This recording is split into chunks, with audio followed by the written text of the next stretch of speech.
Hello, je vous parle encore d'écofascisme d'Antoine Dubiot, dans lequel il discute d'une forme particulière d'écofascisme qui est l'anthroposophie.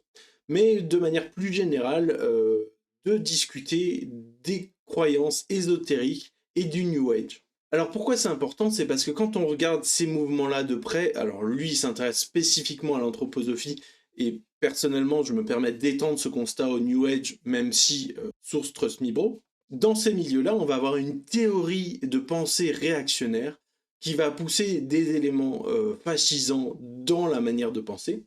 Mais par contre, le public, ce sera un public plutôt orienté à gauche. En général, les gens qu'on va trouver dans ces mouvances-là sont des gens avec des pensées plutôt de gauche et qui vont rencontrer à la fois une certaine tradition et pratique de gauche avec une théorie d'extrême droite.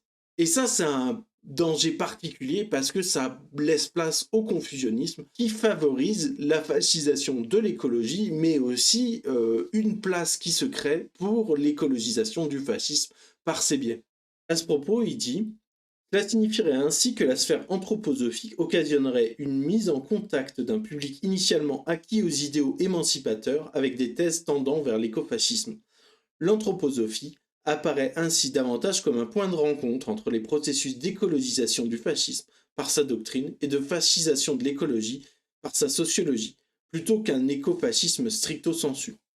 Ce qu'il nous dit, c'est que typiquement l'anthroposophie, c'est pas un mouvement écofasciste, et d'une certaine manière, il y a réellement que très très peu de mouvements qui sont profondément écofascistes.